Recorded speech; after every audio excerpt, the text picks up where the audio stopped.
All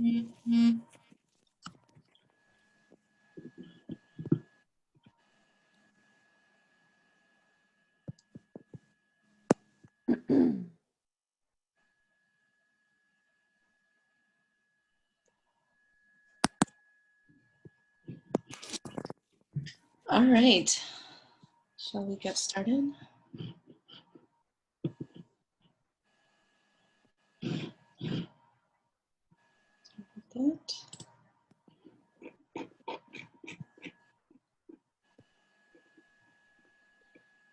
Okay, well, we're gonna get started here. Thank you everyone for coming today to our LACEAAA and AAPA virtual Idea Talk series on diversity, inclusion, and inclusion. My name is Janice Cheng Yu. I am the immediate past president of the Los Angeles City Employees Asian American Association.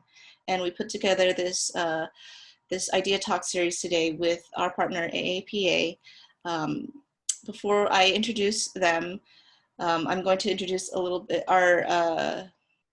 some of our board members. We have here our president, Annie Chow, and our vice president, Alicia McGinnis, our other vice president, Irene Sekou, our treasurer, Susan Lim, our media coordinator, Lily Wu, and I'm not sure if I'm missing anyone else.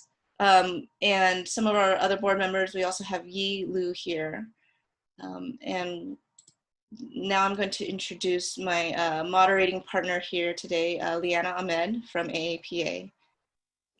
Howdy everyone, Liana Ahmed here. A little bit about AAPA, Asian American Professional Association. We have 3 main programs, the first of which is our mentorship program. Some of the members here have actually been part of that program, and it's been really rewarding. Mentorships are partnerships for life, really. We also have a board mentorship program too, and that leadership program helps some of us get asked to join boards, and you know it's a whole other world, and I think that program is very, very insightful for that reason. But also kind of unique for us is we have a Toastmasters chapter within AAPA. Toastmasters helps us here in these kinds of scenarios, and it gives us a bit more confidence to go out and speak in the broader world. A little bit about me, I am a mentor this year with AAPA, and I'm excited to be a part of the program from that angle of it. In my professional life, I work for Bank of America on the data analytics and insights technology side. I'm a nerd, a data nerd very specifically. I am excited to be here today to help moderate the discussion on something that is near and dear to my heart, diversity and inclusion with the LACEAAA Student Scholarship Program. Now I'm going to turn it over to Alicia. Actually, before we turn it over to Alicia, I think we're going to go over the program itself. Then I'll turn it over to Alicia. Thank you. Sorry, Lena, I forgot to go over a couple logistical things. Yeah, I was going to say there was something else. Jump in over there. Yeah, go for it. Go for it. Yeah. So there are just for your reference, logistical stuff, you have mute and video controls at the bottom left corner of your screen if you need to do those. Everyone coming in is muted, and we ask that you stay muted unless you are a speaker at that time. The chat box is going to be open the entire time, so if you have any comments, if you have any questions, and if we're asking the audience to participate, please go ahead and type to everyone in the chat box. We'd love to hear from you. And then put yourself back on mute if you are speaking and when you're done. And you can change your screen view to gallery view or speaker view at the top right. If you hover over the box, there are little tabs that you could play around with to see all view, all of the participants or just the active speaker. And we will be taking down our share screen, and so you can see the speakers when we are doing the main session. And there are also reaction buttons. If you go over at the bottom of your screen, there are some reactions that you can put up. We invite you to participate by sharing a reaction if something resonates with you. And if you have any questions, you can either direct message one of the moderators, where we're listed here as LACEAAA in the front, or AAPA, or you can just type to everybody and someone will help you out. Thanks. Okay, go ahead, Leanna. Thank you so much, Janice. Appreciate that. And I myself have even been playing with those reaction buttons. They've added some new ones. So the overview for today's discussion, we're going to do some welcoming, some introductions, as you've heard already. We're going to go through some community agreements, and I'll go through that on the next slide. Then we're going to cover the student scholarships and the introductions there. And then we're going to have a wonderful speaker discussion and Q&A with our guest, Susanna. And then we'll have some closing remarks and some resources to take with you. I'd like to go to that next slide and talk about the community agreements. So this is a safe space for everyone. I wanted to make sure everyone understood that. It's a space where you should feel comfortable to share. While you're sharing, be kind to yourself and others. We're all still learning. Language is evolving with us, and it's just something to, as you're typing or as you're responding to something, think about the words you're using and how you're using them. And you know, it's okay to ask a question. Everyone here has an open heart and an open mind. Be curious. Just be friendly. That's all I can say, you know.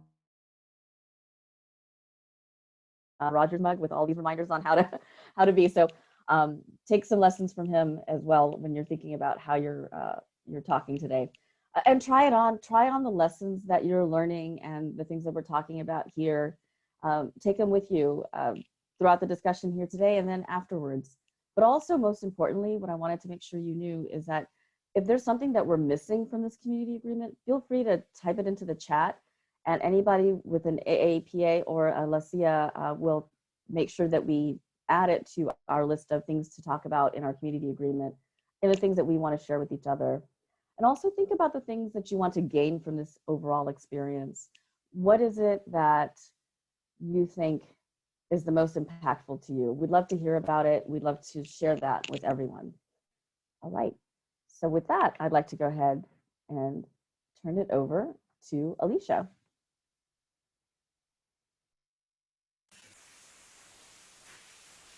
Good morning, everybody. So LACEAAA has put out a scholarship award for this year.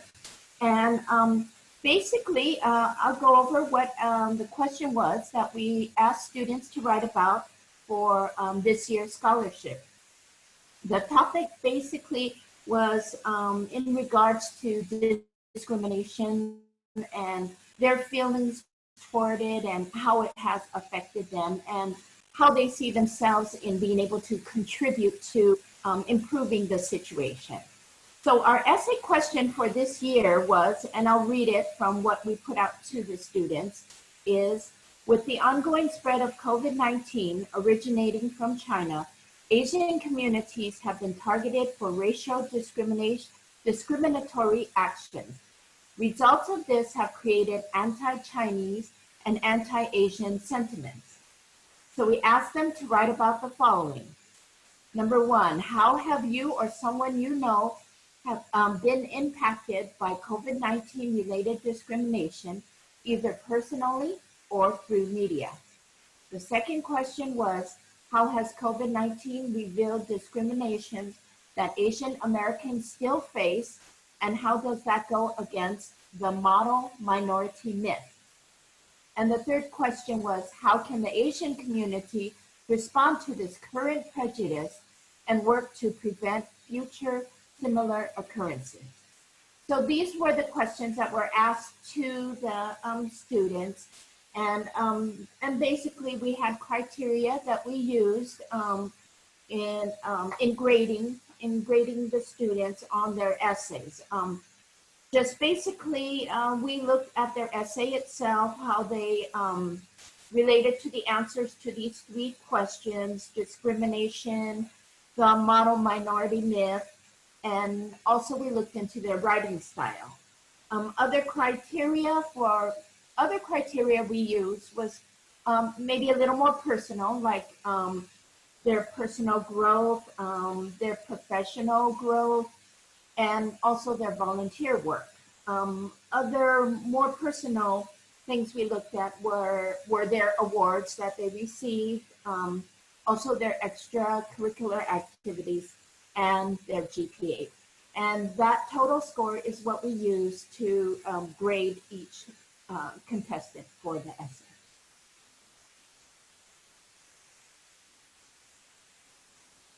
Are there any other questions on this part of it?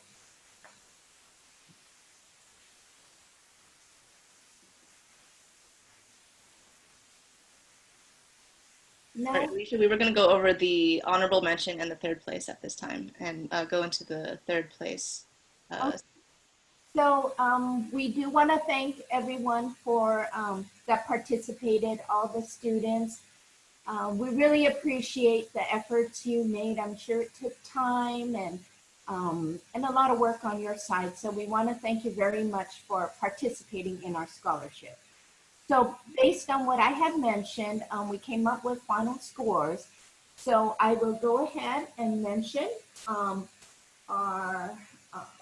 our honorable mention went to Darren Toe, and congratulations, Darren. This is the certificate.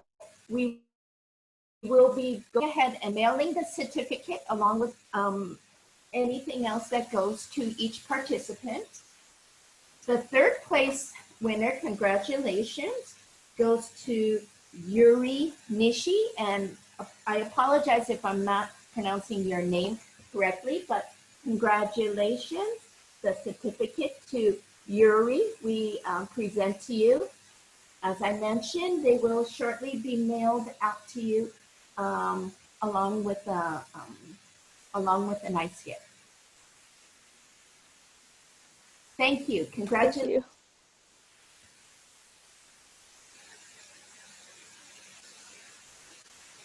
Okay, great. Well, thank you so much for. I have this moment to welcome Yuri to say a few words, actually, if you'd be interested, Yuri, about your essay or about what you hope to gain from this session today, or anything about the topic that we are here today to talk about.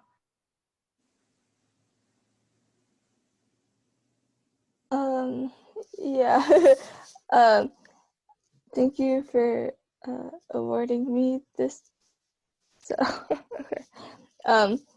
thank you for awarding me this scholarship. Sorry, did you want me to read the essay? If you want to, you can read from it or pick some of your most some parts from the speech that you, or the essay that you were most interested in or that you feel the strongest about. Okay.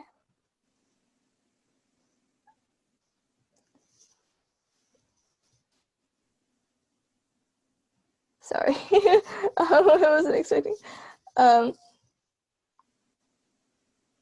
In midst of the pandemic, my father experienced racism in his workplace due to COVID-19.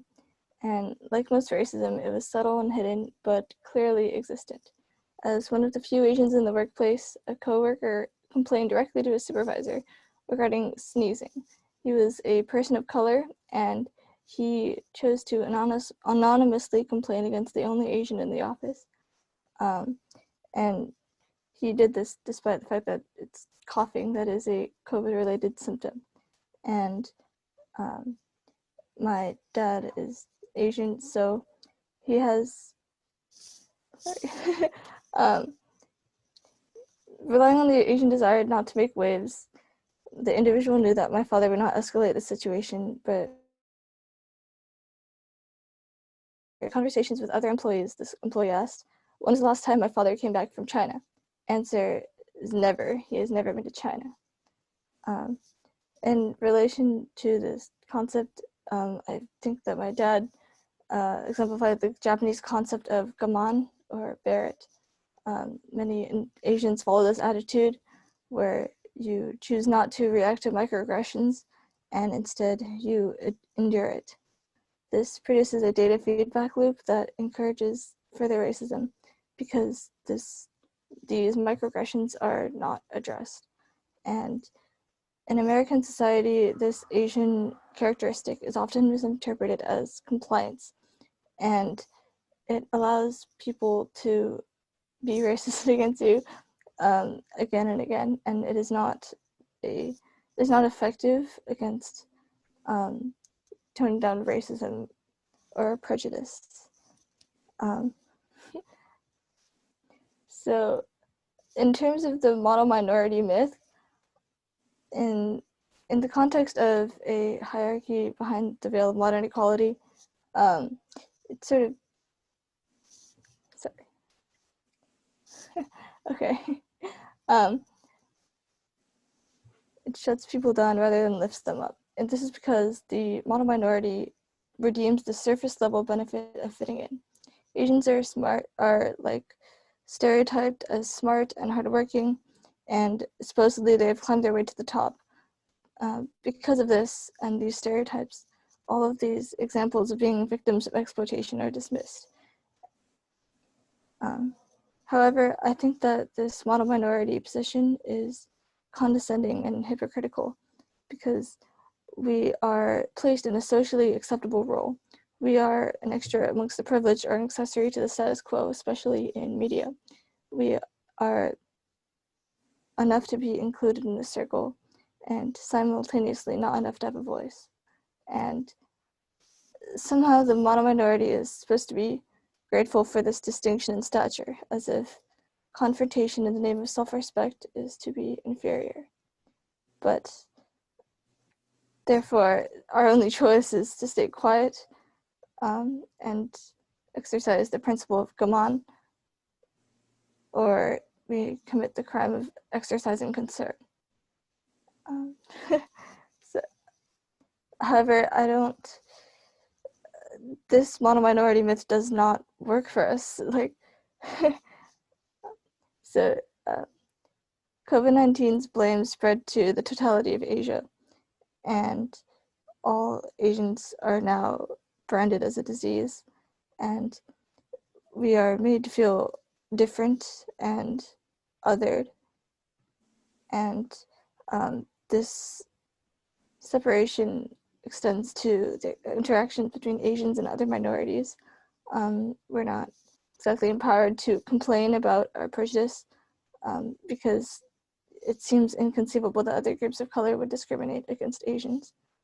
And despite efforts to be the bigger person and show magnanimity in the face of implicit bias, in reality, this behavior only exacerbates the issues. People must realize that even if there are bigoted disparities sunken in place for generations on end, there is no excuse to perpetuate as a result of internalized racism. I think that we all hear the mantra of we are all human race, one race, the human race. And I think that's definitely true, but that's not true in society. And I think this is because that racism and prejudice, it's ingrained into our society from the first moment. And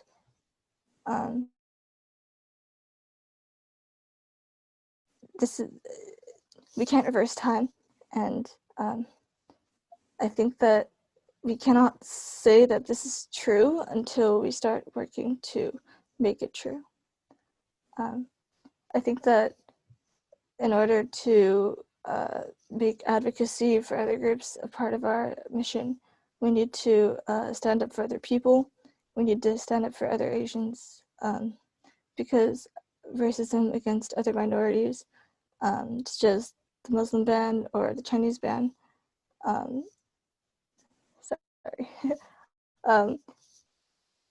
it all comes together, and it's all racism. And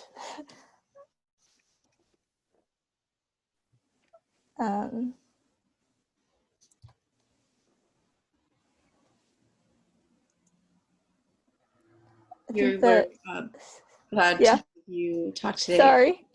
Don't be sorry. Thank you for being so brave in sharing your story and your father's story. And it is, you know, a very, very sensitive and heavy topic at times today that we will be getting into. And we thank you again for sharing that and telling your truth, speaking your truth. And I hope you look at some of the comments we have there for you to support you. And thank you for being here with us today and being so caring about this issue for us, for you, for Asian Americans, and for the youth today to be so involved, you know, is so very inspiring. It makes me emotional too. So hopefully we will continue these important talks today. And we look forward to hearing more from some of you. I am going to pass it back to Leanna for a moment to take us into the next section. Thank you so much. And my dog is chiming in the background, so apologies if you can hear him or not. I'm not sure.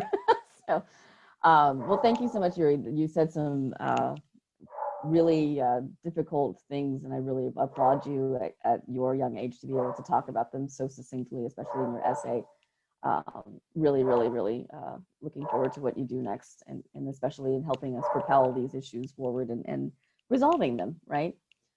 So let's move on to the next segment. We are going to have a discussion with Susanna Yi, and I would like to invite back Janice to be my co-moderator for this discussion around our topic. And Susanna, there's so many wonderful accolades about you, but I'll let Janice go ahead and go through all the wonderful things that you've done for us and continue to do with us.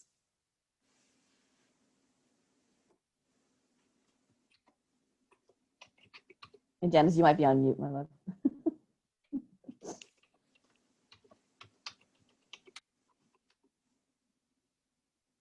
Yep, I think you're on mute, Janice. Okay. Still on mute, great. That's okay, that's okay. We've all been there. Hopefully this will keep working as I look at my notes here. I am very humbled to introduce our guest speaker here today. Susanna Yi is a founder of many movements, not least of which is hashtag Asians Belong, also Communities as One. I will go over her bio really quick here, but I do want everyone to hear her story for yourself.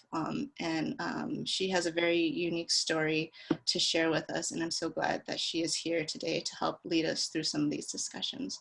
So Susanna Yi is a yoga teacher and inspirational speaker. She shows us that community and compassion are pathways towards peace. After 17-year-old Keontae Gathorn took the life of her 89-year-old grandmother, Yik Oi Huang, Susanna sprang into action, being the change she wants to see in the world. Susanna was the recipient of the 2019 Raymond Schonholtz Visionary Peacemaker Award for her anti-violence advocacy and innovative approaches to bring diverse people together for understanding and reconciliation. She founded the social movement Asians Belong and the nonprofit Communities as One. She combines her 10+ years of social justice experience with her indigenous knowledge of healing pain and trauma to create multimodal community healing events. Susanna's ability to guide with vision and passion from a platform of peace and transformation has inspired thousands. Currently, Susanna is living life to the fullest in San Francisco and in nature. And without further ado, and I know she wants to lead us in some work to acknowledge the land and ourselves before we start. But without further ado, I'd like to introduce Susanna Yi.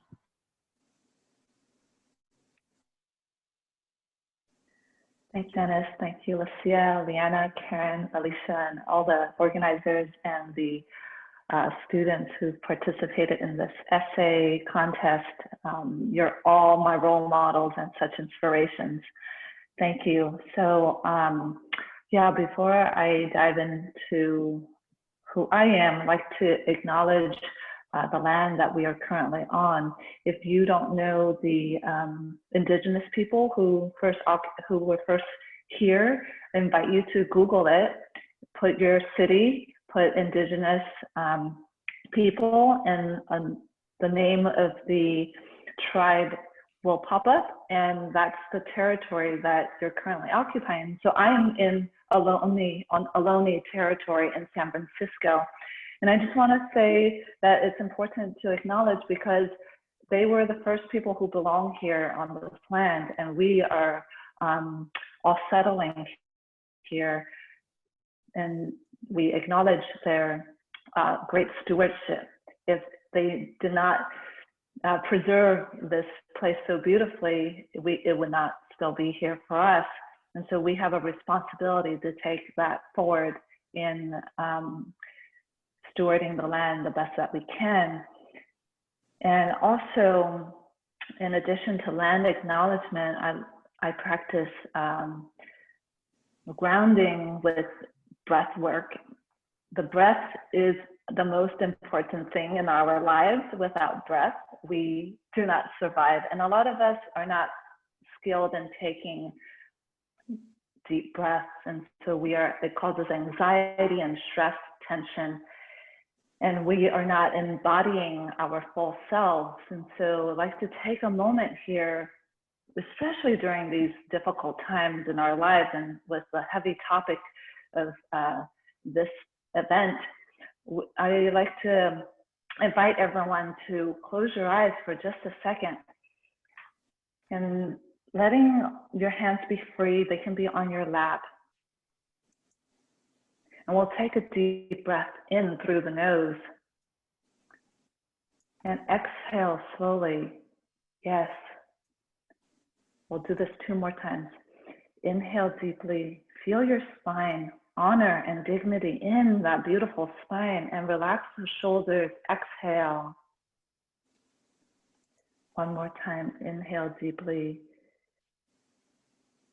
feeling the top of your head towards the heaven, and feeling your feet grounded to Mother Earth. You are strong, and you are right here, right now. You belong. As you exhale, make a sound. Let that out. And with that, coming back to the space, thank you for participating in that. And I hope it makes you feel a little bit better, because in this work of activism, it's important that we take care of ourselves. And so, let me tell you a little bit about who I am. My Chinese name is Yu Gaman. I was born and raised in San Francisco in the southeast corner called Visitation Valley. And as a kid, I would always say this mantra, peace in the southeast. I thought it was cool, it rhymed. And I said that because I heard so much violence in the neighborhood. It's a very diverse working class neighborhood, African American, Latino American, Asian American, Pacific Islanders, old, young, and we're all coexisting. However, on the morning of January 8th, 2019, just last year, my grandmother went out for a walk in the park, and she never came back. And unfortunately, a 17-year-old named Keontae Gathon took her life. And that day, there are 2 victims. One is now resting in peace, and the other one cannot find peace in his heart because he didn't receive the love that he needed. And also because the conditions of the world, the systems, created the circumstances that caused these actions. And so it's important to remember that it's not the human enemy, it's the system that's the enemy. And we look at how we can be the transformation. It's not what happens, it's not the circumstances, right? It's not fair. My grandmother is a vulnerable, innocent being, and it's not fair.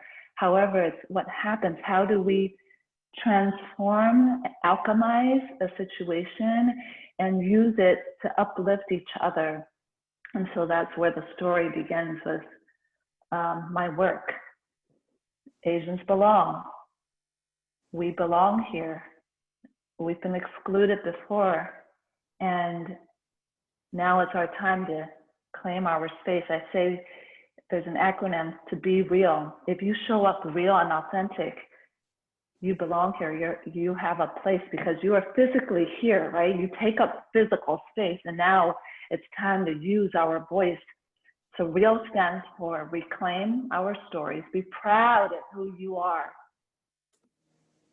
E for expression, to speak forth your truth, right? So we take up physical space, yes, but now let's take up airwaves, right? Being on Zoom here, showing up, even if you're comfortable, showing your face and build that connection.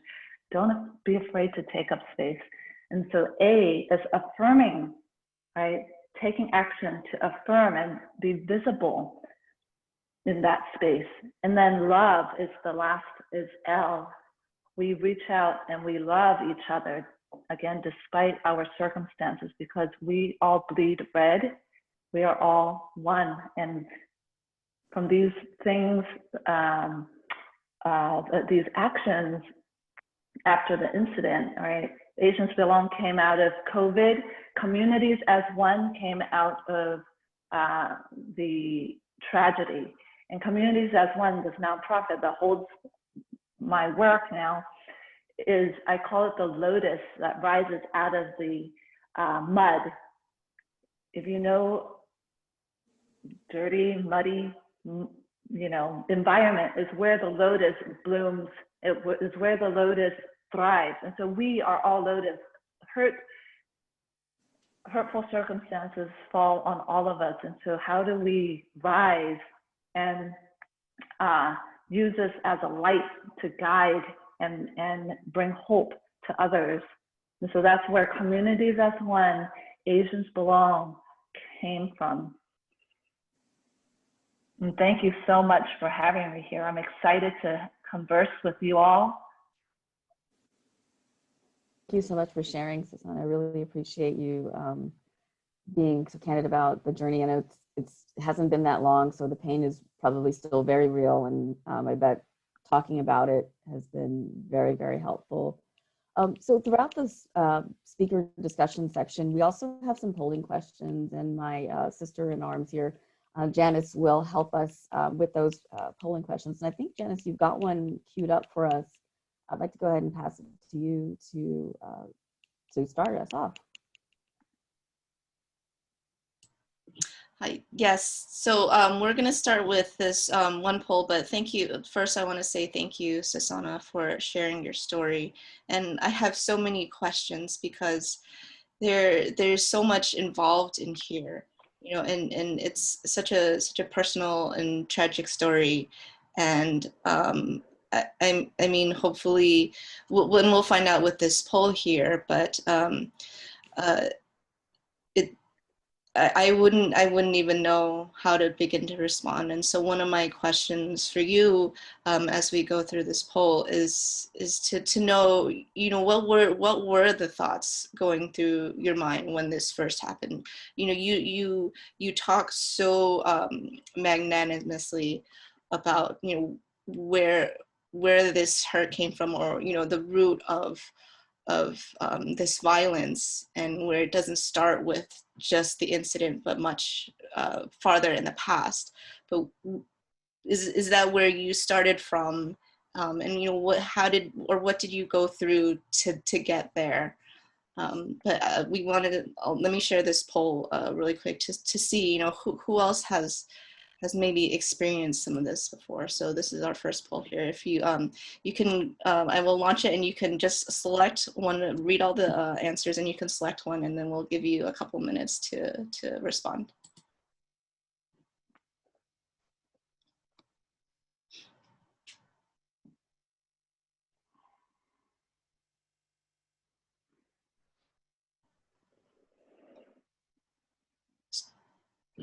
So basically the question is, have you ever personally or had a close family member experience what you believe is racial violence or racial prejudice? You can select racial violence, racial prejudice, both, none, or you're not sure. And hopefully everyone can see the poll, and you can click one of those and submit. don't see anyone submitting anything yet. And if you're not, if you don't feel comfortable saying, that's okay too. But I see a significant portion still like mulling the questions, or like okay, a lot of folks are still answering. take a minute. Yeah, yeah.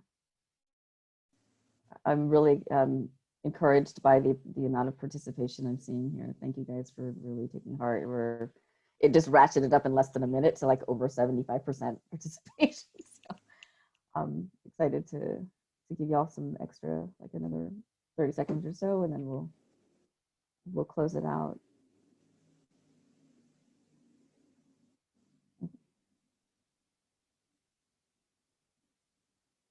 Okay, Janice, I'll go ahead and say that we can close it.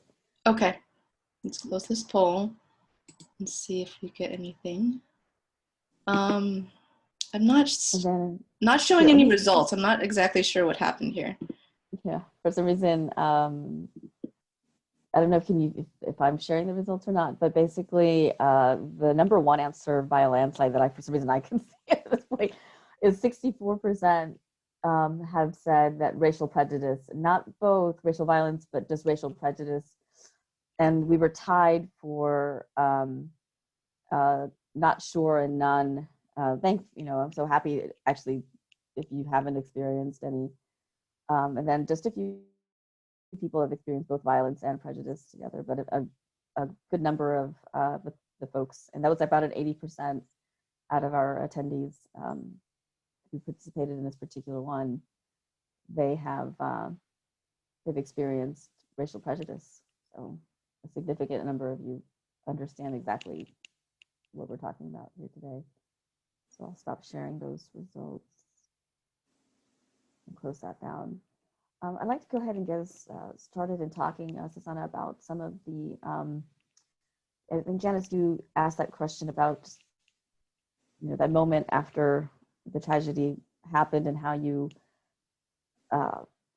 started to, you went from anger to action, like positive action so quickly, but I'm sure that, in your heart, it wasn't that fast, right? I mean, can you take us a little bit through that journey about how you went from one to the other?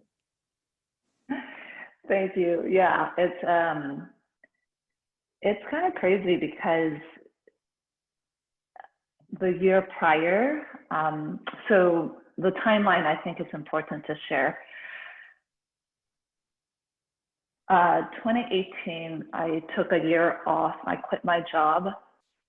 I went on a spiritual journey because I needed to find out who am I, and I was also managing lots of chronic pain, and I still am today, but it's a lot better. This pain in my body really forced me to prioritize myself and listen to my intuition. So I wanted to trek the Himalayas in Nepal, and I've been putting this off for years. And so in 2018, finally I bought a one-way ticket and just traveled Asia for a good 6 months, no strings attached. Then my sister was getting married, and I came back to the United States.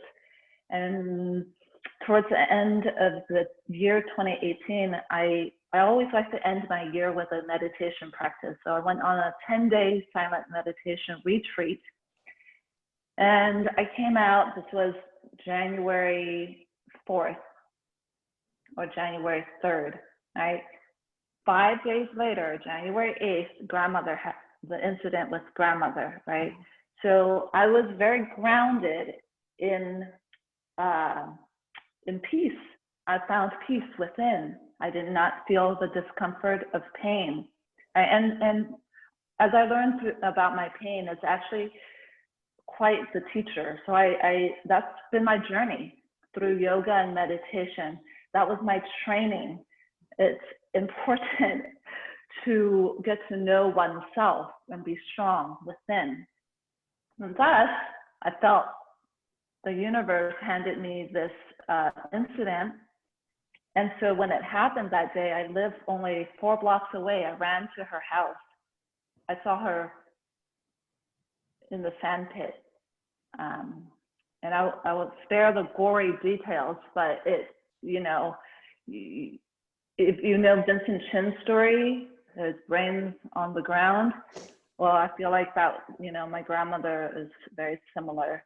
And so I was milling about the crime scene thinking, what can I do? I was so shocked, and I spoke to the police, and they actually did not allow me to take pictures and said I was obstructing. Don't listen to that, actually. You could take pictures. So I hung around, and I took out my phone, actually, and went on Facebook Live. Because there were no reporters present, I decided, okay, I have to be brave here and use my voice and share what happened. And I explained, similar to how I told you here, that I live in a diverse environment and that people, unfortunately, are fearful of each other. And I called for peace, I called for coexistence, and I called for understanding and tolerance. And it, you know, not everyone can do that, I understand, but I think anyone can take pictures and share. Anyone can just also be honest and express how you feel in the moment. So I was crying. I was so angry that I said that. And it's okay to share exactly how you feel right here, right now. And that's enough. That's the ripple effect. And so people saw it, and it just so happened that the district supervisor was getting inaugurated that day at City Hall, my district supervisor. And so the other community leaders from Visitation Valley, where I live, they were at City Hall watching my video, and she went and shared it with the other officials. And that's how it kind of blossomed. Yeah. But I do have to say that the training starts now. That's why I took you all through that breathing exercise, because if you're not aware of your internal state, it's very difficult, and it's easy to get to be taken over by your emotions. We acknowledge the emotions, like I did. I cried and I acknowledged I was upset, but then I also acknowledged what I wanted. So you know, first is share your story. Three steps, really. Share your story. You all did in your essays, beautiful. And now share your vision. Well, what do you want? So something happens. What do you want? Right? And when you share your vision, you invite other people to come join you in that vision. Because who doesn't want happiness, right? Who doesn't want to live in prosperity? And then you take action towards that vision. You create something, whether it's art, music. And so 4 days later, I created an event. 100-something people came. It was called Healing Through Solidarity and Song. And it's because of, again, all the years of healing my own pain that I experienced the power of community coming together, singing, even though it's because of a tragedy, but song uplifts, right? Maybe she sang the song. And it's a powerful way to shift out of whatever funk you are experiencing. And so to do it not in isolation, but to do it in community is so beautiful. I like what you said about the not doing it in isolation. A lot of times, you know, you're already in pain, and then you're internalizing the pain, and worse still, especially in these COVID times, you're by yourself. You're not able to share it. So at least beyond that, well, we have these communication channels, at least, that we're able to maybe share some of that. I really like what you said about not being alone in that, and taking whatever it is you're feeling and sharing it, you know, and doing something creative with it. So with, you also touched upon something that sharing via social media what you were going through in the moment. And, you know, I harken back to Philando Castile's story. So I happened to just log on to Facebook And I know a lot of people, and I saw this thing happening and I didn't know what it was that I was watching. And it ended up being that particular incident, you know, fast forward several years later. And so George, I'm from Houston, born and raised, and my mother's a professor at Texas Southern University. And George Floyd was a friend of a friend. He's tangentially in my circle of people. And when he passed in Minneapolis, it impacted a lot of people. And unlike the Philando Castile item where, you know, she live broadcasted it and it was visible to a lot of people, you know, for hours because she didn't turn it off, you know, bless her for doing that. Some of my friends were reliving the moment over and over again. And so I was curious what my panelists felt about that fine line that you share, because some of my friends actually, like, they were kicked off of social media for ranting against watching their friend die several times, you know. But at the same time, you know, they also understood that suddenly George is now a martyr. He's not just this guy that they knew on the courts and, you know, on the field. He's somebody else now, but it was painful. So how do you navigate between the pain of seeing your friend die repeatedly and then also understanding that people need to see that in order to understand the violence against POC?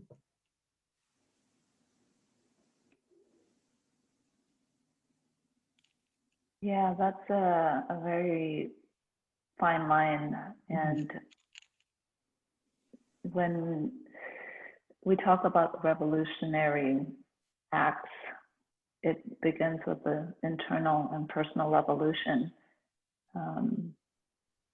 We need to take care of ourselves first and foremost with our breath and with the awareness of what content we allow ourselves to receive. And sometimes this is an addiction, you know, pain is an addiction. And, you know, in learning about my chronic pain, which has been over a decade long, it's like, how do I break the cycle, right? And so sometimes watching it over and over, yeah, it kind of gives us this rush, but it doesn't actually take us out into positive transformation. Right. I do agree that there's also, you know, respect for the person who the camera is on. I didn't post a lot of pictures of any pictures of my grandmother's face because it's not how I want her to be remembered. But then, yes, you do need to show, if there's no video, and unfortunately there was no video for my grandmother, people need to see. And also right now in our climate, a lot of pain is coming to the fore, to the front. And as a collective, we get to choose, again, how we want to focus. Are we going to focus in the mud, or are we going to use it to transform? So there's a personal responsibility there of awareness. And if you notice, wow, I've been on social media for hours. My neck hurts, my eyes be bugging. you gotta tell yourself to snap out of it, right? Return to the breath.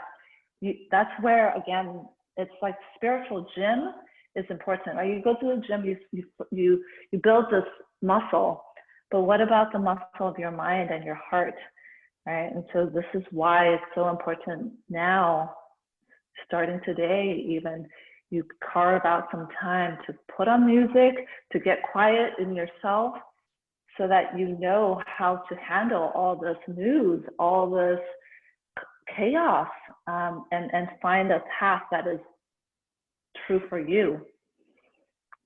I hope that's helpful. That is helpful. And there's some great questions that have come through on the chat. Andrew asked, you know, what has been the role of forgiveness in your journey since your grandmother's passing? what are your thoughts there? I mean, you've touched upon it a little bit, but thank you, Andrew, for that very specific question. Thank you, Andrew. Yeah, it's a process. I think for me mentally, I understand that, right? And I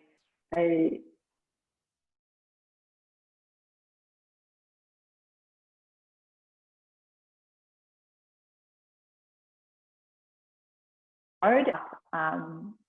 My dream is actually to have a conversation with Keontae. I think healing is two ways.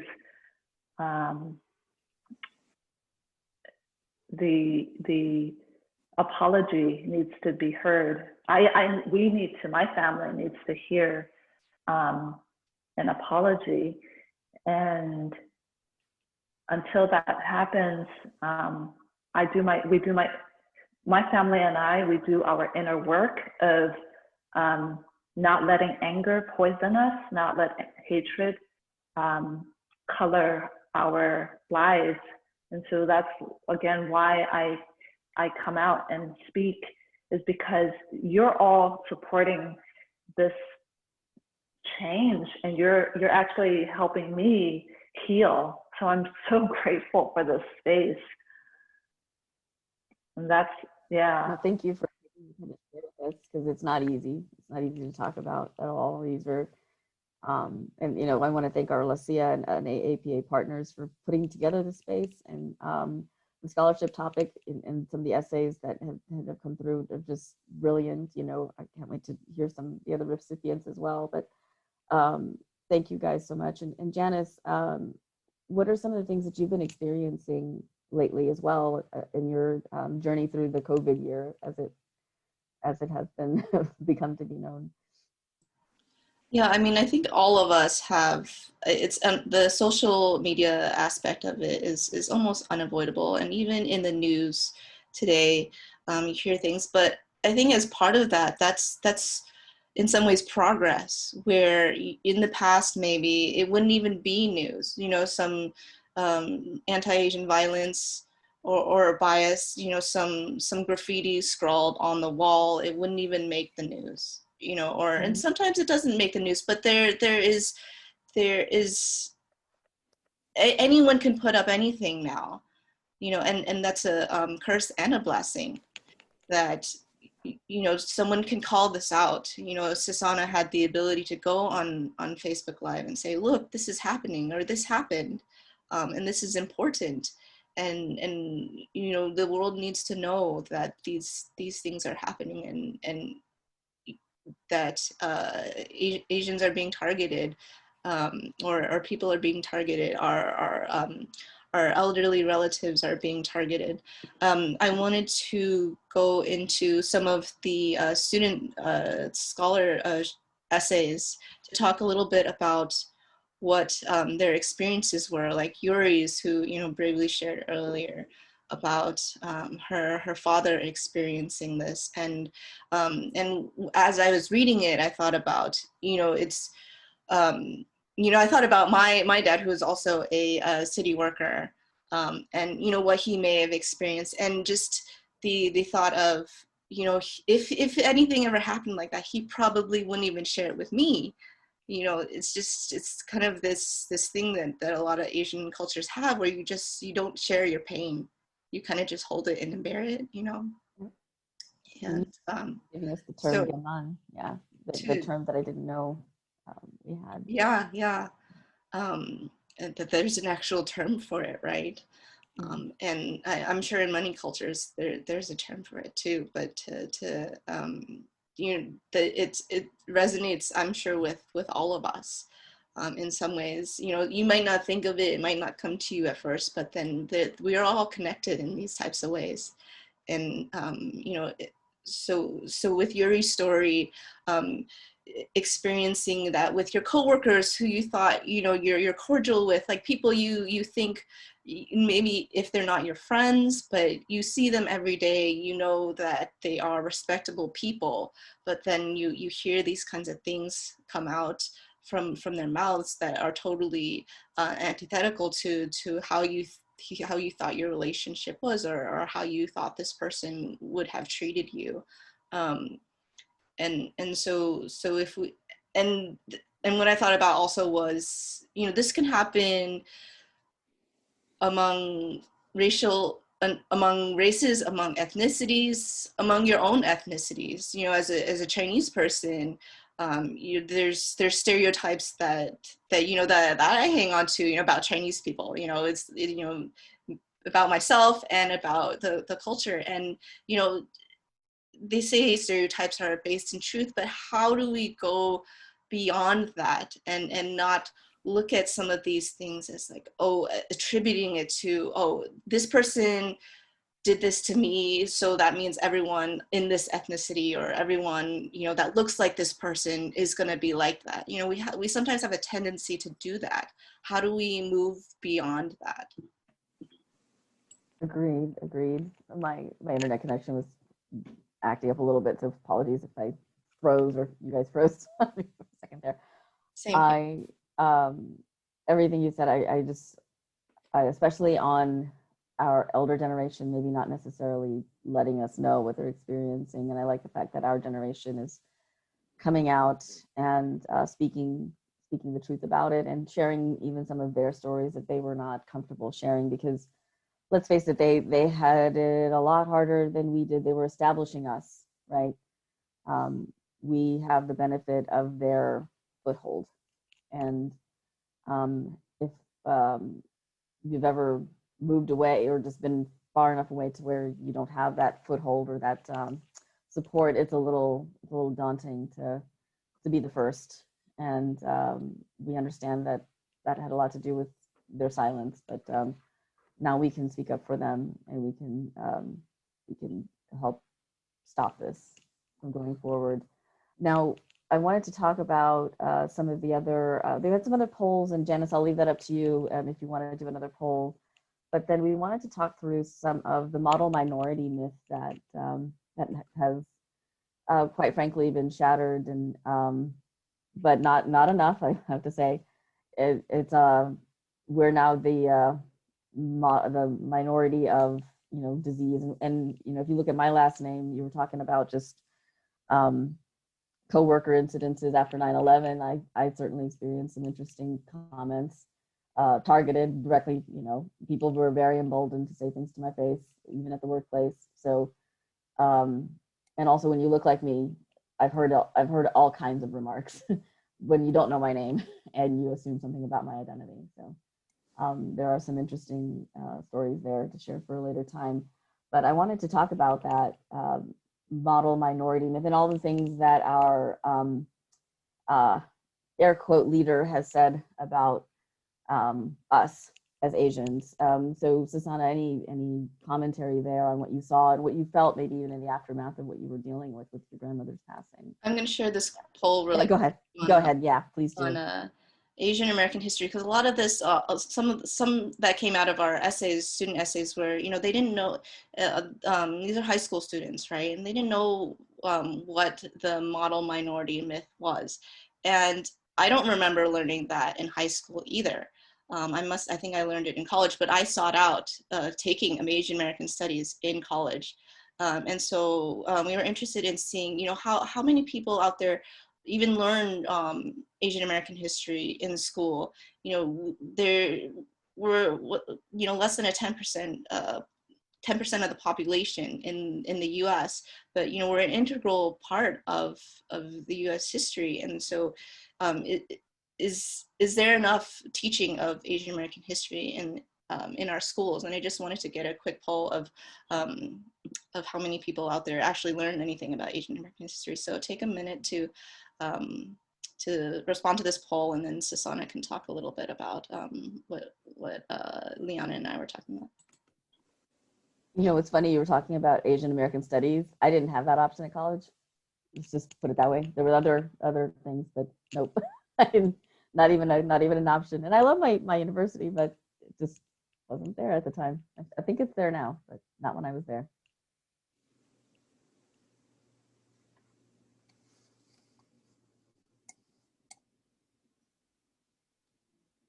And to tell you a little bit about how this is connected to LACEAAA too directly, LACEAAA has been around for almost 50 years now, and it started um, as a result of Mayor Tom Bradley, who you may be familiar with that name if you're younger, as the international airport, and the name of the international airport at LAX is the Tom Bradley Terminal. But Tom Bradley was the mayor of Los Angeles for a time, and he, I don't know the specific history, but I want to say he was the first African-American mayor of the city of Los Angeles. And in his term, he wanted to bring about more affirmative action in the city. The city was overwhelmingly white at this point, and and there was a lot of racial tension. And I mean, this comes and goes throughout our history too. But you know, as a baseline has always been there. But he really pushed for creation of racial equity in the city. And as a result of his actions, the Asian American Association was born, the Association of Black Personnel was born, the Chicano Association, the Association for Women and Disability, and those organizations were born out of his administration, and we were built into the bylaws or the laws of the city to exist as qualified minority organizations, and we were created to push for more hiring of Asian Americans, promotion of Asian Americans in leadership positions. We've moved a long way from there, but we still don't see a lot of leadership there. And so the fight is not over. And to really know that history and understand that history is something that we need to keep up in people's minds, and not just think that this is just history and it isn't affecting us today. I'm going to close the poll. I'm still having trouble. Okay, I think Karen has closed it for us, it up, but I can't see it, but Karen will let you know. Yeah, so a lot of folks did hear about the term outside of, you know, like Asian American history and the terms of, I mean, there's the term the bamboo ceiling, which I only heard about in the last 10 years. And if y'all don't know what that is kind of like the glass ceiling, but the bamboo ceiling is very specific to Asians. And one of my uncles, you know how we have family friends that we grew up with, we call them uncle and auntie, right? He felt the bamboo ceiling at a specific, you know, in NASA, and this is the Houston story, of course, but he felt that he could only go so far, and he went ahead and took retirement, and he's like, you know, that bamboo ceiling, and I had like, you know, what's that mean? And so he explained what that was, but he is of that same generation, that older generation, that just at some point in time they felt that the only way out for him at that point in time was like, either I stay in and struggle at this level or I retire.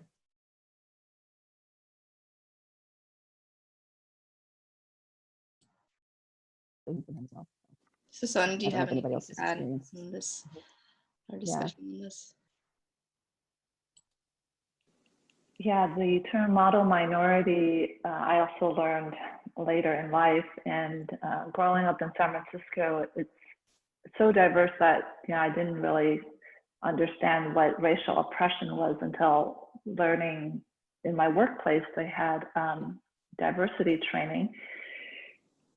But I think subconsciously, growing up, I still am a rebel, going against the conditions that you know, society places on women, places on people of color, places on just anyone that is outside of the quote unquote norm. But what I'm learning is that we can reframe a lot of this, right? What does it mean to be, I don't want to call it model minority anymore, but just to be model? Can we lead? Can we be the leaders in the fight, in the amplification of our own voices and other people's voices? Can we be the model joy and creativity, innovation, right? When we do not accept these labels, when we color outside of the box and be who you are unapologetically, right? Then that visibility decolonizes, it heals, and it says that we no longer take any label, model minority, even you know, the label of Asian American, even though it's a conglomerate political term, it's not actually outside of the, like outside the U.S. You're you know, you could be a Filipino, an Indian, Vietnamese, right? You're more than your skin color is what I'm trying to say. You're more than your culture and identity. You were born you, and it's all these labels that then start shaping who we are and what we identify with. And so really understanding, like when we return to this oneness, right, we look at, well, what are the values that we can all connect around, right? What is universal, right? We breathe, we eat, we poop, and we die, right? So I don't accept model minority. I don't even sometimes spend the energy to go against it, because what we focus on persists, right? Energy goes there and it just, you know, so reframe, pivot. Let's talk about what we want to see in this world. Let's create and collaborate, right? Let's collaborate. And there's a reframe. It's called the people of the global majority. We are not minorities anymore. We are people of the global majority. Thanks, Susanna. And I would love to hear others if there are comments from others who would like to chime in. My only comment on that, and I'll pass it to Janice, is that I like to tell people, I do have some Macauan ancestry in my father's side, so I do bring that up, and I say, like, look, I represent at least 2 billion people, if not more. Yeah, we have a question here, but I also wanted to wrap it up because it does have to go. We will continue with some Q&A afterwards. So there's a lot of discussion to be had, but I did want to recognize our second place and first place awardees and open it up for them to ask any questions of Susanna. And with some of our other questions and comments here. So our second and first place winners, we will announce you after this who actually won, but Jesselyn and Ariana, I'm gonna ask you to unmute yourselves and if to ask any questions or to say anything that you want to say to our speaker here, Susanna, before she has to take off.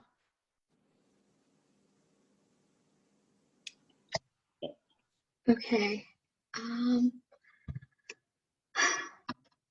Allow me to think of something. I do apologize. That's okay. We also have another question here from Andrew. It says, given the well-justified and continued attention being placed on Black Lives Matters and systemic racism, primarily from a Black perspective, how can the AAPI community craft a unified and consistent message in the face of ongoing societal fatigue and division within our own community? It's a lot here, but it's in the chat.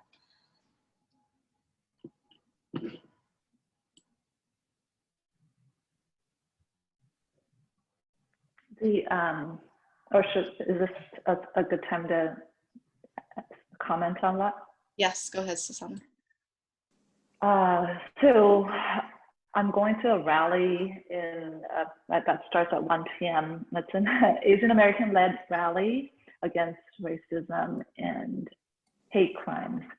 And this is exactly the type of modeling that we want, is that we create ourselves the movement. And it's called They Can't Burn Us All, because an 89-year-old Chinese grandmother in New York was unfortunately lit on fire by 2 13-year-old kids. And there needs to be a lot of education around how to treat people, period. And the API community is going to show up to say, we don't tolerate this, right? And this is the space where we get to share what is going on for us. I think all of these things, I know all of these things are happening simultaneously. The pain is not just in one community, it's simultaneous. And so we have the bandwidth. Well, some have the bandwidth and some don't. And you don't need to show up to all of it because you will burn out. I have burnt out, and it's okay. I want to say it's okay to normalize resting and taking a break.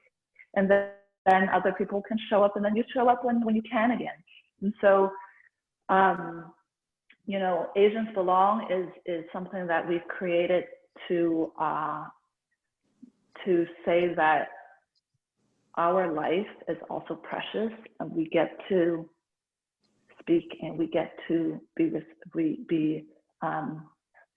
seen and heard and respected. Like we need to teach other people how to treat us, and so that's done through being visible, standing up for ourselves. And again, in this climate, when folks are saying, well, what about us? What about Asians? Well, we don't ask for permission anymore to have other people give us attention. We go and we put ourselves out there to be seen, and we demand, and we, like I said, we affirm, we place ourselves out there in unity with other struggling communities, because this is not a fight against each other, right? We have to remember that this is a dismantling of a system that no longer serves humanity, right? There are no human enemies. It's a system. Yeah, I could go on and on, but I'll pause there. Ariana or Jessalyn, do you have anything that you wanted to say to Sasana before we just go? Oh, I do, actually. When we speak about being models, how is it that we be models within our own family? How can we approach this sort of issue to, you know, the older generations? It's Thanks, a little hard. Ariana. Yeah. When, you know, the tragedy around my grandmother, my mom's mom, I started bringing her out to meetings and holding bilingual. You know, if you're not bilingual, I encourage you to find someone that can translate and create these spaces where dialogue starts to happen, right? Because there's a reason why there's anti-Blackness and anti-Asianness, because we're hurt. We're both hurt, right? And so we got to create spaces for dialogue. And when I hear that you're hurt and this is your pain and your history, I understand and I have empathy. When the other person hears of a similar thing, oh, wow, you've gone through this, I've gone through this too. Then there's we can see each other's humanity. And so when I talk to my parents, it's not a lecture. I mean, trust me, I tried lecturing and I got shot down, right? It's really meeting them where they're at. Like, oh, I hear your pain, I feel it. This is why you have these prejudices and biases, because you watch the news or you've encountered it yourself, right? And so actually coming from a place where you are listening and understanding before trying to be understood is the way to go. Listen first and meet them where they're at with open heart, and then they are more willing to listen to you when you come and say, well, you know, we need to be in solidarity, because they're not there yet. A lot of the older generation isn't there yet until they're heard. And so the rally, you know, and if you have the opportunity to create your own march, do it. Anyone can do it. Oh, sorry. What I wanted to say about the rally is that I kind of left you guys hanging. It's a space for the adults. I call them adults because of my parents. You know, they're always adults, and I'm the kid. The older generation can come out and share their energy, their frustration, without needing to speak in English. They don't know. And that's the frustration. Not knowing the language keeps them quiet as well. And so a rally is a great way for them to show their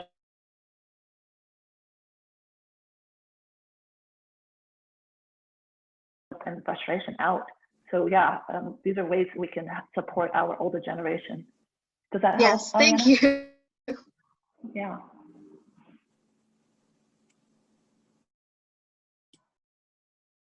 Jesselyn, did you have any questions for Sasana? This might sound a bit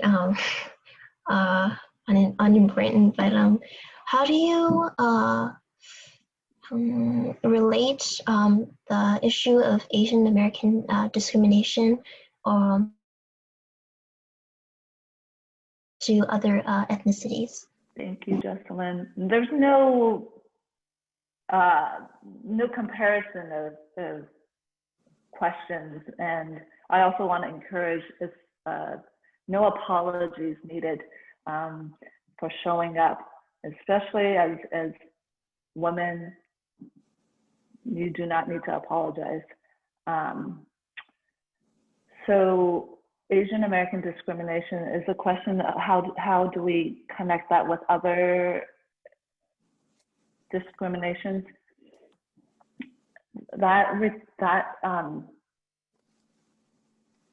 Finding the commonality between our pain, right? Even though each person's experience is different, but we're being othered. If you are not part of the dominant culture of whiteness, right, then you're a community, you know. So we need to expand our perspective, and there's something called the integral theory by Ken Wilber, and he's one of the greatest spiritual teachers, philosophers, and he's looking at, you know, how do we expand our perspective to be as inclusive as possible? And even, you know, when we talk about white supremacy, it's not against white people, right? Because they are part of the system too. We embrace that the human condition, unfortunately, has these tendencies of othering, right? Greed, delusion, hatred creates pain and suffering. And so when we can, you know, acknowledge our own discrimination, yes, Asian American discrimination is this way. And then in the same sentence, we say, look at this, the greater picture, bigger picture is that the causes and the conditions that create the circumstances for Asian American discrimination, for African American discrimination, Mexican American. So how do we, right? How do we find what is the common thread, which is what we breathe, we bleed red, and we, you know, listed some of the commonalities, and we feel pain. We've all lost someone. Could raise your hand if you've ever lost a grandparent, a parent, a friend, right? If you know of someone who's been hurt, right? So these are the places that but I'm not trying to diminish our pain. I'm trying to say we can connect. Pain connecting with pain, and then what's even more important is not to focus on that. Acknowledge that, move to that next level of vision, sharing our inspiration. What do we want, right? And then we pull our resources together to move towards the world we want to create. Yeah, does that make sense? Thank you so much, Sasana, and thank you for our scholars for asking such poignant questions. Yeah, I mean, I think the goal is to, you know, a lot of people out there are hurting, and you know, how do we go about fixing that. And you know, it's getting everyone to this place where we're not hurting, you know, because of how we look, and how do we lift everyone so, you know, we can all say we are equally Americans, you know, especially in our country, but also around the world then, you know, because our world is increasingly diverse, you know, wherever you go, you know, Australia, England and stuff, it's a diverse world now. And to just be able to see people as people, right? And to not say, oh, these people are less, you know, there you have that everywhere, and it's like a universal struggle, but to get there, right? So I just wanted to wrap it up, and thanks Susanna so much. We're going to continue discussing this, and Susanna, you feel free to stay as long as you can, though I know you need to go. But we just want to thank you so much for being with us here today. And hopefully this will spur additional discussions. We will do a follow-up survey so we can maybe continue this more. We encourage you to follow Susanna at our website, susannayee.com, asiansbelong.com. Her Instagram handle is @Susanna. Easy to remember. And I just want to open up to Susanna for any closing remarks that you have, any inspirational words you have for us. Would love to offer the platform Asians Belong to publish your essays. I would love to give you all Asians Belong t-shirts.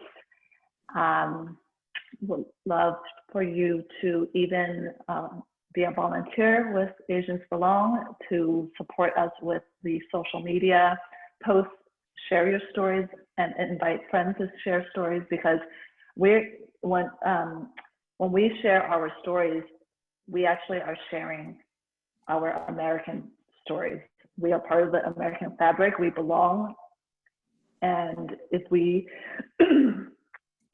start weaving these stories into the fabric, it's undeniable. We cannot be erased, right? Then that's part of the healing. The discrimination that we receive is part of the healing. Is to express it and weave it into the tapestry, because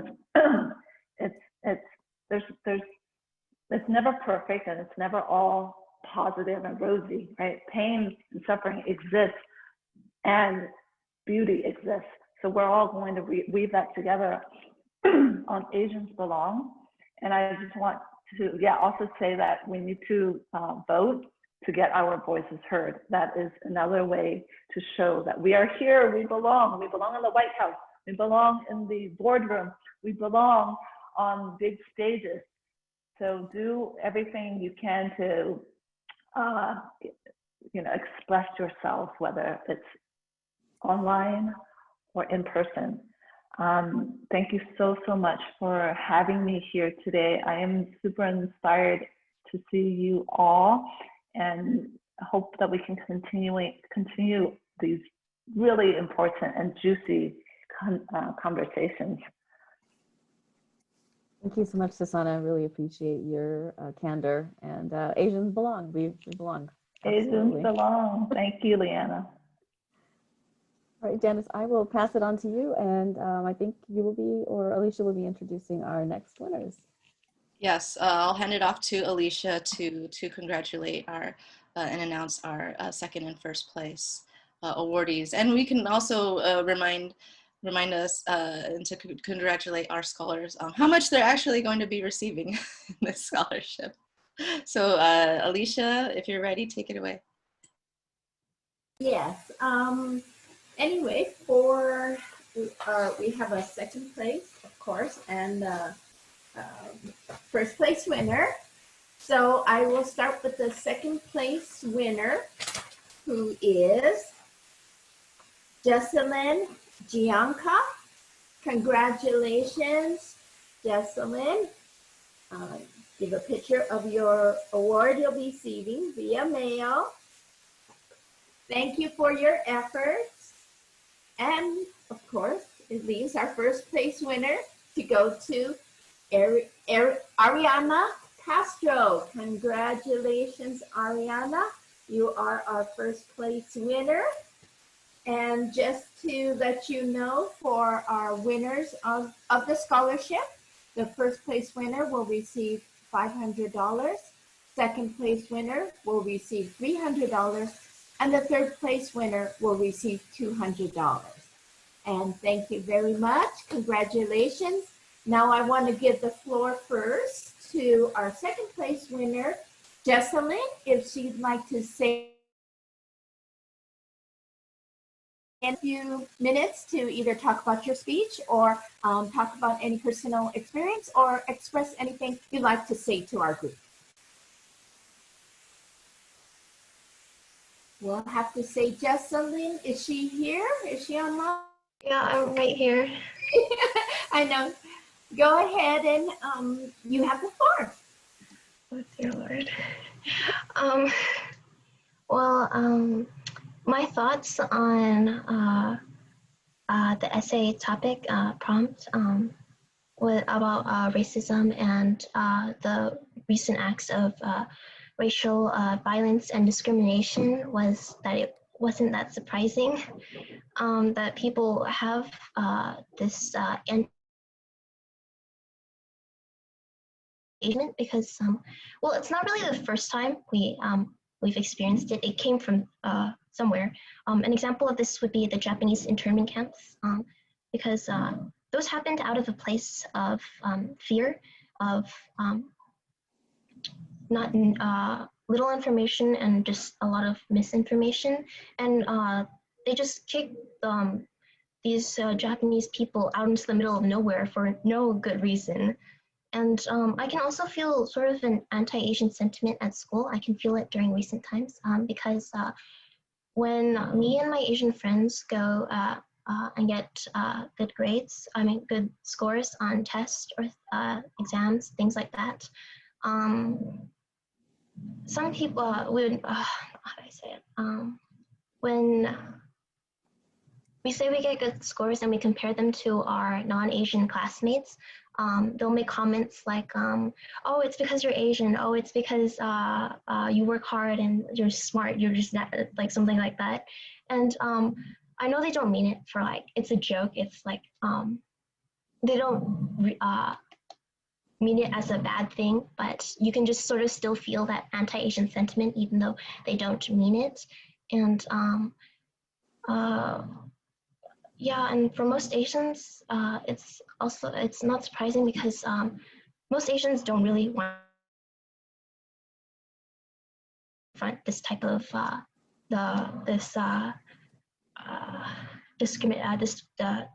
tiny part of discrimination and stuff. But just because we didn't speak up about it or we didn't confront it, doesn't mean that we like it or that it should be allowed and it should not be stopped. It should be stopped because it's just wrong. These recent acts of violence and discrimination have been pretty violent. It went from just snide comments to just stabbing and fighting people out in public, which was a very fast turn. And thankfully, I live in a community full of Asian Americans, and the non-Asian populace that lives here hopefully understands us. And I definitely feel the fear of Asians elsewhere. I do understand their fear because when you're a minority, you're not spoken as much. You're not, I don't want to say popularized, not as well known as other cultures. So you're not as understood. And so I definitely feel that fear because when I definitely understand that fear, and I also understand the fear of non-Asians, of people who people fear the COVID-19 naturally. It's a foreign disease, it's new, and there was very little information about it.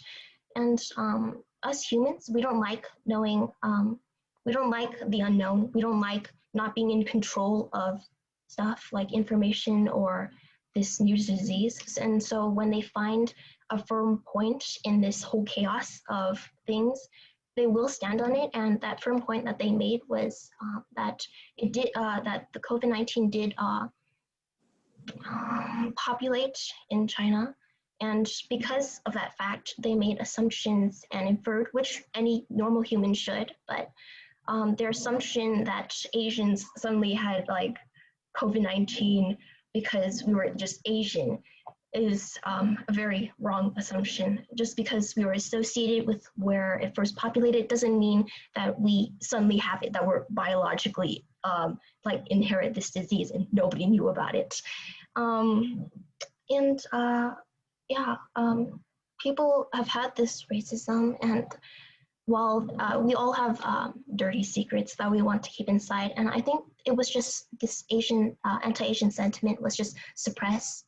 It wasn't really full blown until COVID-19, because COVID-19 just with that element of fear and not confusion. Okay, maybe a bit of confusion and just a lot of unknowns. It allowed people to show what they truly felt, their true colors. And so that's my thoughts on it. And thank you for the second place scholarship. Thank you so much, Jesselyn, and thank you for sharing your words. And I think you make a great point that, you know, the start of anti-Asian violence and bias, you know, wasn't with COVID, and it's not, you know, necessarily because of COVID. It's you know, it's been simmering below, and a lot of it, and then what Susanna talked about was, you know, these things that haven't been resolved in society, this history of othering, of fearing of the unknown. And I'm interested in hearing any thoughts that you have on, you know, and I feel your compassion, you know, for people for Asians who don't live in an area where there is a large population of Asians. And want to hear anything that you have, any thoughts that you may have on, like, what could we do about that, or what do you think is something that we can do to combat some of this some of these things that we see? I think well, as the poll showed earlier, there's not that much education about Asian Americans or other ethnicities, or at least they're not as popularized, like I like to say, as the American history. So I think it would be important to just sort of involve more history of other ethnicities into schools, and maybe just hosting events to show hold the Moon Festival stuff, and like just to show the culture and of Asian Americans, and just to better inform and educate the public. And we also, I think, politically wise, I think we can, if Asian Americans want to be represented more, want to if Asian Americans want to be represented more, I think we should vote for more people who understand our Asian American discrimination and other ethnicities discrimination in order to be more represented. Thanks so much, Jesselyn. Alicia, do you want to, or we'll open it up now to our first place awardee, Ariana, to say a few words. Oh, okay. Yes. Thank you, members and guests, for allowing me to have this opportunity and for joining us on this Zoom. As we all know, there have been a rise in a lot of hate crimes against people of Asian descent. And unfortunately, the victims have been as young as 2, as vulnerable as 89, and as even whole families in commonplace areas, like the groceries across the street, and even in front of homes. And our nation's leaders have reacted in a disgusting way, I'd like to say. They have called it the Chinese virus, the Kung flu, providing something like a seal of approval. And a part of the Asian community, we usually do a double take to that, because we were told we were this model minority, although not directly, but with a series of stereotypes and things like that. and victors of the American dream. Of course, that is myth. We have to recall the Chinese Exclusion Act of 1882, like the first ethnic ban on immigration that our nation has had. And Jesselyn has remarked on this, but the Japanese internment camps of the 40s, how whole communities were uprooted and forced into these distant, diseased, and crowded corners of our nation out of fear, baseless fear. And we also have to recall how today we are not immune to this virus, nor the ignorance of others. We also have to understand that this minority myth has downplayed the experiences of other minorities. For example, the African American community and their struggles. Some have speculated that it is a result of lacking hard work and stronger familial bonds. And that perception completely ignores 2 centuries of enslavement, of segregation, and the enduring police brutality, and in other communities, say the Latinx and the African American communities as well, they still suffer these inequalities in housing, education, employment, wealth, and political representation. And these things, this is systemic racism, clearly. They cannot be solved with stronger familial bonds and harder work. These things, I cannot really give you an answer on how to solve it, but I can propose one course of action. And Jesselyn has mentioned this too, but education, really.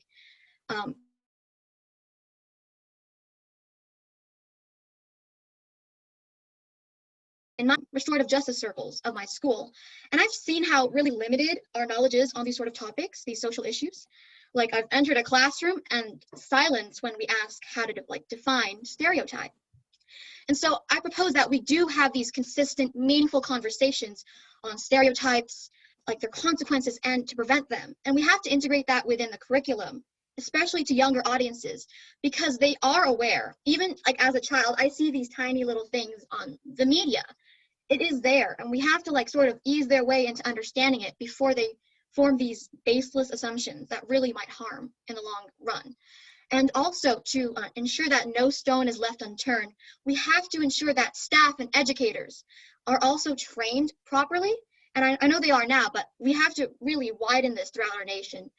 And in the end, that really ensures that future generations can make well-informed decisions when it comes to social issues, and that everyone actually can enjoy the benefits of education equally and succeed into higher education and into their careers successfully.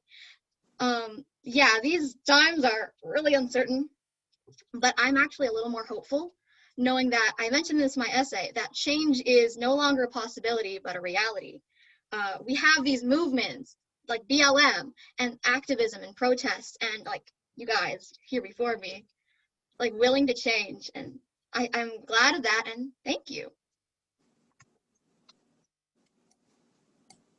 Thanks so much, Ariana. Your speech is very, very inspiring, and it's so inspiring to see the younger generation, you know, being aware of these things, thinking about these things, taking them on. They're such heavy topics, such big topics, and you know, it's really easy. I mean, at least back in the day, maybe not so much before, to really just be in your bubble and say, you know, I'm a kid, I don't need to know about these things.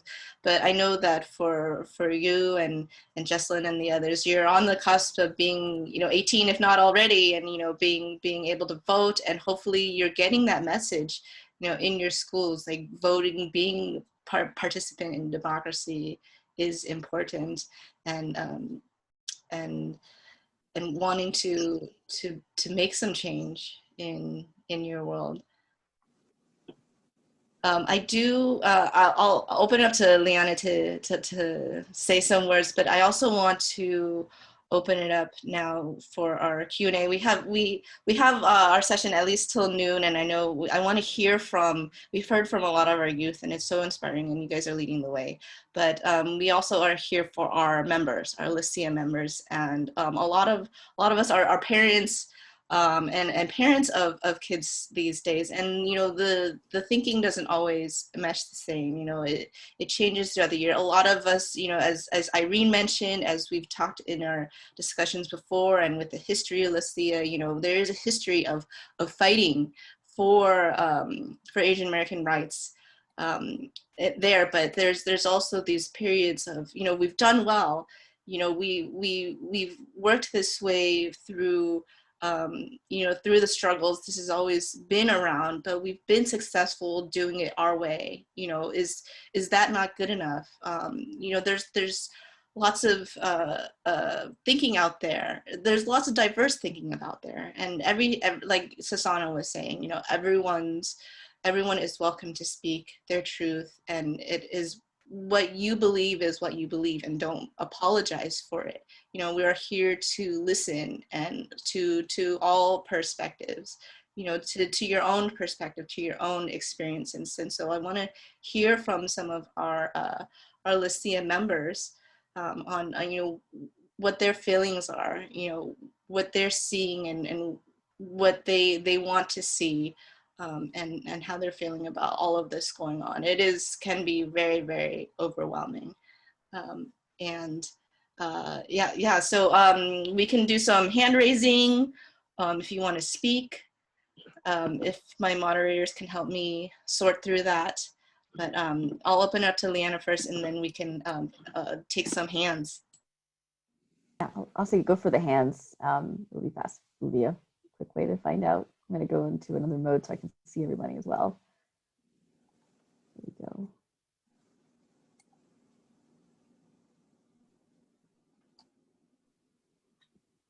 There's a lot of great questions that came through, or just commentary on the chat. Feel free to go ahead and unmute. And there we go. Irene, go for it.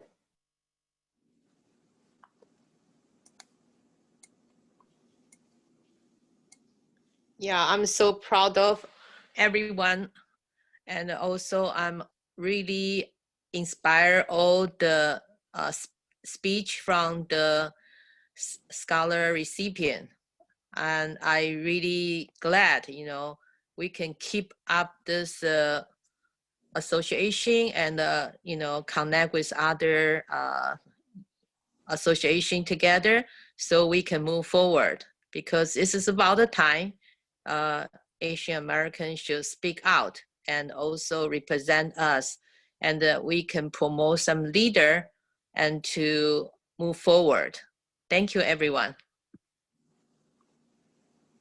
Thank you, Irene. And I know in the commentary you shared how when you were first starting out with LACEAAA, how you pioneered some things, and you were maybe a little frustrated with some of the things that you didn't see happening. Do you feel that with the leadership that, or the young leaders that we've awarded today, I feel really good. I'm so hopeful. You put a bounce in my step.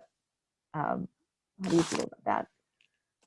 Yeah, I feel so happy to hear all of them, their inspiration speech, and also their passion. I think, you know, overall, you know, through different generations, you know, some of us, we keep moving on. So I believe, you know, somehow, somewhere, you know, the entire society should be aware and more, bring in more respect to Asian American. And we need a younger generation to keep moving on. And also we have to move together. So we share experience, and we can provide the support. Thanks, Irene. I want to open up to this last poll here, just to see. It's a two-question poll, and you know, feel free to answer however you believe. But I'm just going to send that out there, and then I think I'm having trouble with these. But Karen, if you can help me put out the responses here. So this one is on anti-Asian AAPI bias and violence. The first question is: do you feel that anti-Asian bias or violence is less than in the past, about the same, greater in the past? And the second one is: how big of an issue do you feel anti-Asian bias and violence is? So take a few moments to send us your thoughts.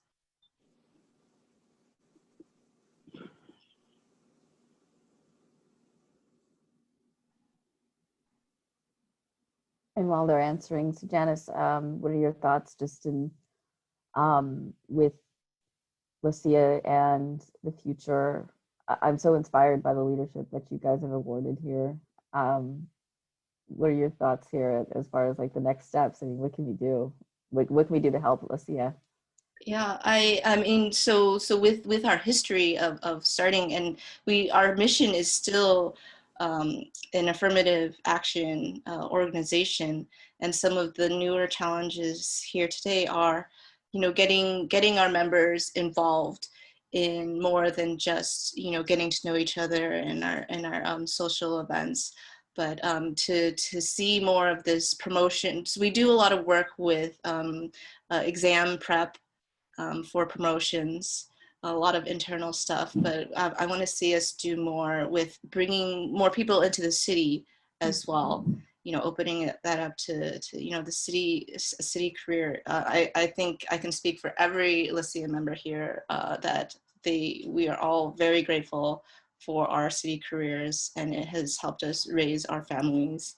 I'm a child of a city employee, and I feel like the world has opened up to me because of this job that my dad had, and to broadcast that out widely, and because it's not perfect either. The city of LA is huge, and running a city is not easy, and there's lots of things out there, and we're really struggling right now too.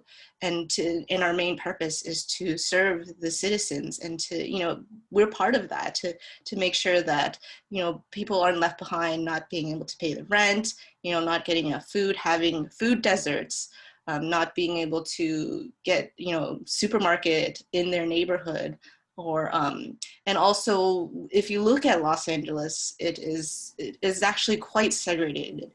The schools in Los Angeles, LAUSD, are some, even though LAUSD isn't under our jurisdiction, it's based on where you live, right? Mostly, it's some of the most segregated in the country, and you wouldn't think that of somewhere as diverse as Los Angeles, as California, but all of that is a result of years of policy, and how do we go about changing that, because it's important to change that, because we are seeing the inequities in some of these schools, but and on top of that, or another side to that is the leadership in the city. We have 2 city council members who are really supportive of us, who are Asian American, and that is so important, feeling recognized, and also something that we've really started working on. And as a result of a lot of this racial tension, the mayor has brought forth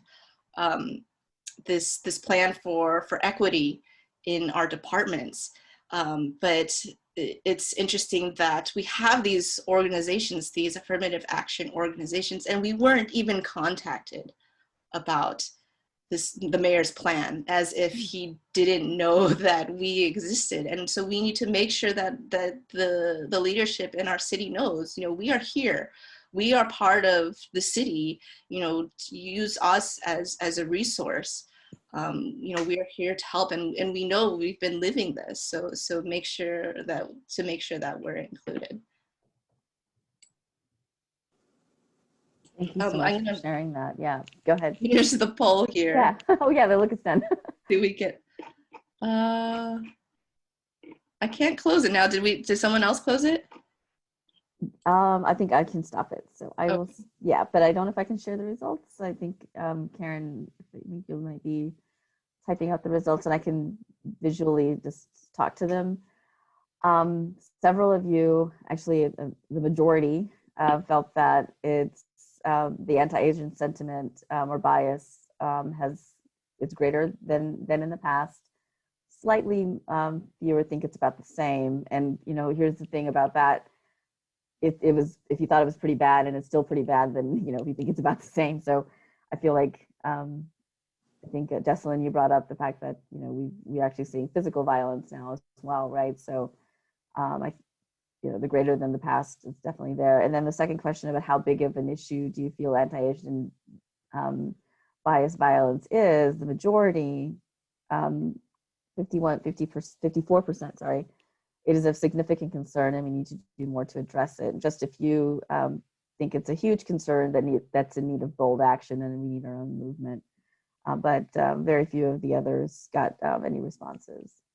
So yeah, I think this was a great. Yeah, it was a little bit of I want to say somewhat of a trick question because it's, you know, it's easy to be in this moment too. You know, think about when you say the past, you mean like near future or far in the past. Some people say really far in the past. You know, there used to be essentially like lynchings of Asians as well. You know, when they first a lot of people first came for like the gold rush and stuff like that, and the Exclusion Act, and anti-miscegenation laws, but there's also, you know, this current feeling, and so it's a little bit relative, right? To think about, you know, we have come a long way, but there's also this kind of rise more recently in out in the open, and it's good to know that how people are feeling, that it is something that how most feel that it is something that we need to address more of, and that helps us too as an organization, as LACEAAA, you know, to see, you know, is there something that we can do? You know, what can we do about it? You know, this is how people are feeling. You know, we want to know, and so that will inspire us to work more towards, you know, building this coalition among our organizations and reaching out to our leadership and saying, you know, include us. Yeah, yeah, definitely. You know, you were talking about the diversity in LA, but how segregated it was. You know, one of my favorite programs to watch on PBS was Lost LA, I believe is the name of it, and where the lost history of LA, or and they talked about just some of the systemic racism that it was purposefully done. You know, they actually had produced the documents that shared and showed how certain communities were targeted, you know, and there was an entire episode just about Asian Americans and the yellow facing in Hollywood, et cetera, that occurred. So I encourage you guys to look that program up online if you can, just to fuel the fire that's already here as far as your passion goes. But it really, really inspired me to look at the city that will become my home in a couple of months, you know, with a different shine to it. You know, there's a lot of work that needs to be done, and I'm happy to be part of helping that. Yeah, there's also a recent, I think, for Asian Pacific American History Month, there was a documentary or a series that PBS did, and it was pretty inspiring to see like all of these works produced to document the Asian American condition, and a lot of these things that, even though I feel like I'm fairly well versed in this, there's so much out there. It's so much rich, out there. you know, there's so many stories, and I'm so glad to see that they are finally being put out there. And you talk about seeking stuff out. As I was doing some research, I saw, you know, an ad for the Chinese American Association in San Francisco. They're doing this 51st celebration of justice. You know, things are online these days, and I think the silver lining to this is that you can participate from anywhere now, you know, in a lot of these things. And so the LA Asian Pacific Film Festival is going on right now. It's through the end of October. You know, check out films made by Asian Americans, made for Asian Americans. You know, and part of that inclusion is to see yourself out there, not, you know, necessarily as a leader, you know, as leaders, but in all walks of life, right? To be represented in media, not just as, you know, a mono minority nerd, you know, who's studying and who has classes or something, but in different types of representations, because that is who we are. We come in all, you know, shapes, sizes, and thoughts, and so to see ourselves out there, you know, and the possibilities that we can be is so important. We have so many people still here hanging on, and I'd love to hear from you. So please, if you have anything to say, please raise your hand or ask to be unmuted. Type in the chat box. We have a few more minutes here.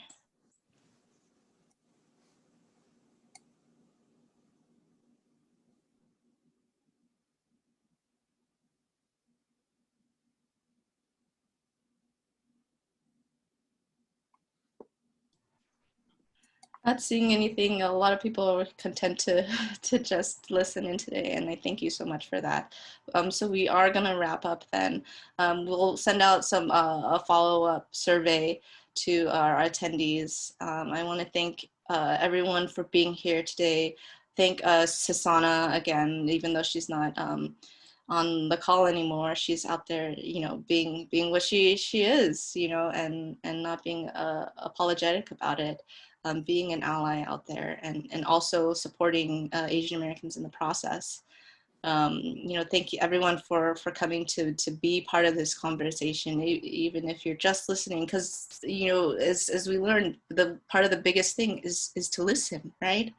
The start of it is listening, hearing our stories, and to our board members, for helping us set this up today, and being open to this. A lot of the stuff we had been doing more in the recent past was social, like on the surface, and digging deeper is so important. And I'm thankful for our board's support on this, and for our members to feel like this is important. It validates what we're doing, and we hope to hear more from you on what you want to hear from us next.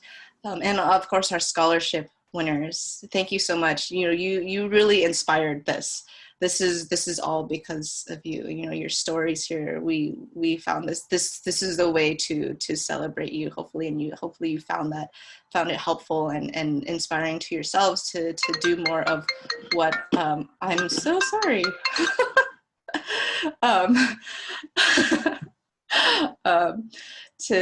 To do more of what you're doing, and to be involved and vote if you can.